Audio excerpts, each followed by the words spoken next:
James, thank you for being here for our interview. I'd like to ask you a few questions about Recce. What is Recce Pharmaceuticals and what are its mission and vision? So Recce Pharmaceuticals is an anti-infective company, particularly commercializing the first new class of antibiotics in over 30 years. Recce's synthetic polymeric antibiotics are able to overcome the hypercellular mutation that exists in bacteria, also known as antibiotic resistance or superbugs. Our lead antibiotic compound is focused on sepsis, septicemia, or blood poisoning, and is the only commercial stage, or clinical stage, I should say, new class of antibiotics focused on sepsis, the #1 most expensive condition treated in health. All right. James, as a follow-up question, why do healthcare systems need access to new antibiotics? Look, the treatment paradigm between the clinician and the patient is broken.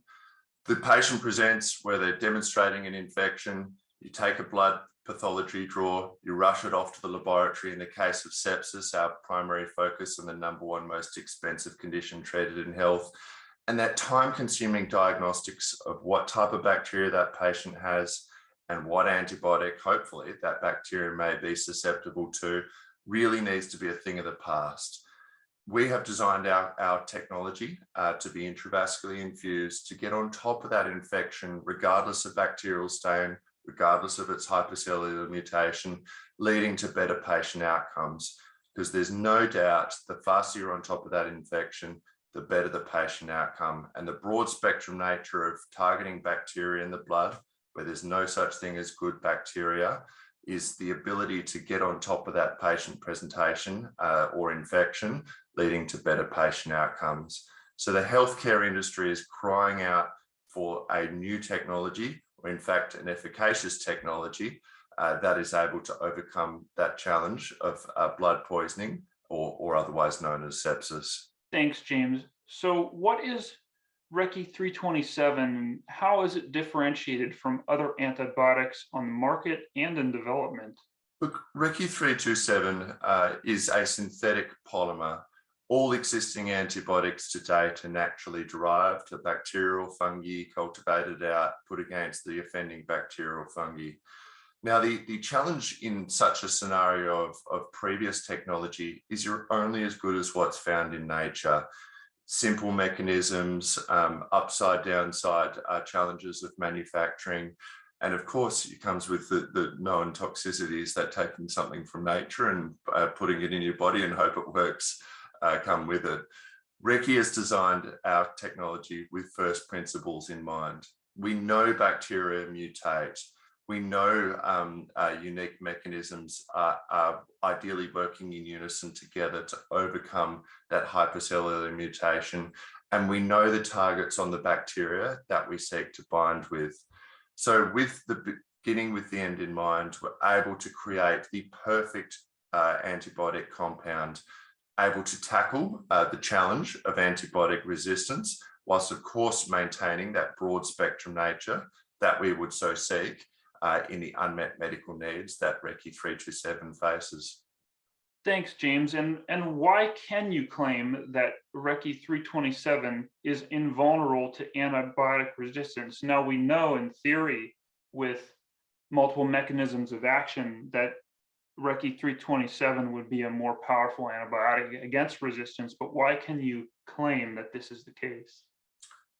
Recce relies on a unique mechanism of action, and really that mechanism of action works as a multiplier effect. The first mechanism is binding an interaction with the bacterial cell wall, regardless of the bacterial stain. We what's termed crash, or we shut down the ATP synthesis, or the beating heart of the bacteria itself. Now, obviously, when you shut down the heart, the bacteria is unable to replicate, and in unable to replicate, it's unable to divide in its cellular structure, which again is another mechanism. So shutting down ATP, stopping the ability of cell division, and further taking advantage of the high metabolic processes that occur uniquely inside bacteria, unlike any other healthy human cell, we in advanced stages or in higher concentrations cause cell lysis or the bacteria to burst. So the outer cell of the bacteria can mutate, it can have lipid outer layers, biofilms. There has never been a bacteria that we've been put against that we haven't, one, but worked against, and two, continued to work with repeated use. And that fundamentally boils itself back to that unique mechanism of action. That is why we work when others do not, and that's the unique privilege of Recce antibiotics. Thanks, James. What is the lead indication for Recce 327? And then how are you navigating the regulatory process in this indication where the underlying pathogens and patient phenotypes may be highly heterogeneous? Yeah, so our lead indication is bacteremia or sepsis. It's the #1 most expensive condition treated in health, double the second most. We actually have a qualified infectious disease designation as awarded by the US FDA under the GAIN Act, Generating Antibiotic Initiatives Now Act. For simplicity in statutory work, we chose the largest of each bacterial type, that being Staph and E. coli, but the broad spectrum nature of our antibiotic demonstrates an ability to work in all areas of blood poisoning, because you ultimately never know what type of blood infection that patient may have. Now, that status gives us 10 years of market exclusivity above and beyond our patent position, which is out to November of 2037, as well as expedited regulatory review.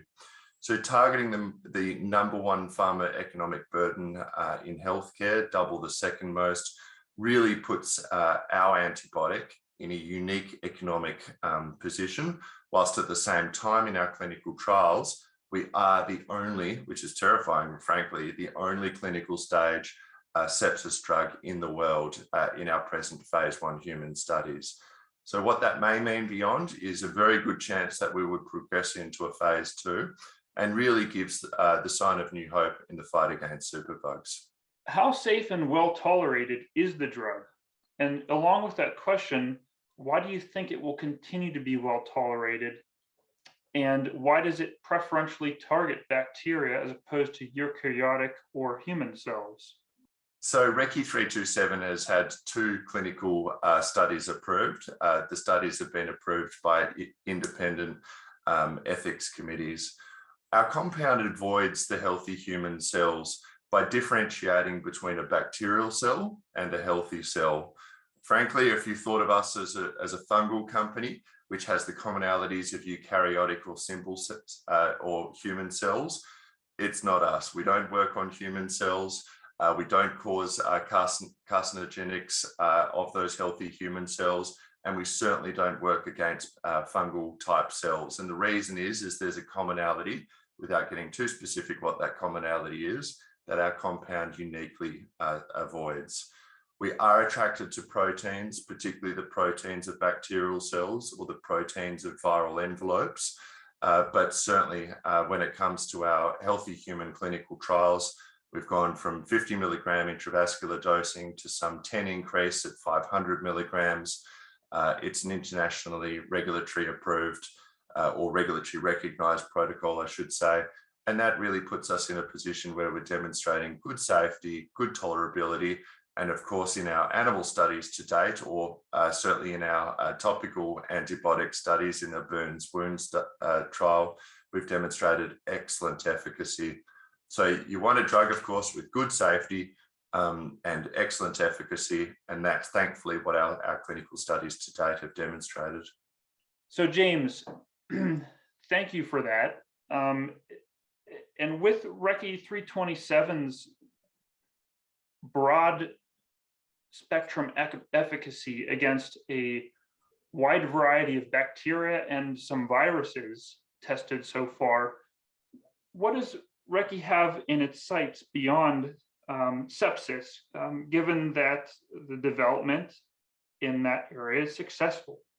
Yes, look, Recce's technology is designed as a platform technology, a technology that's able to be intravascularly infused, topically applied, such as in our burn wound infection instances, orally consumed, focused on Helicobacter pylori, or inhaled according to the indication we so seek. We have preclinical studies across a wide variety of indications. And in our clinical side of things, of course, we have our intravascular program mentioned, but also a topical burn wound program as a collapsed phase 1, phase 2 study, led by world-leading burns experts, including particularly Professor Fiona Wood, who was former Australian of the Year for her burns work, and many would know for her spray-on skin technology. The studies to date have demonstrated or reinforced the ability to work against a broad spectrum nature of bacteria. All patients that has been exposed to the compound as the spray-on antibiotic solution has had a complete clinical response, meaning it has overcome whatever gram stain or biofilm related bacterial infection they've had. And it really reinforces the broad spectrum or broad opportunity nature that this new class of antibiotic demonstrates.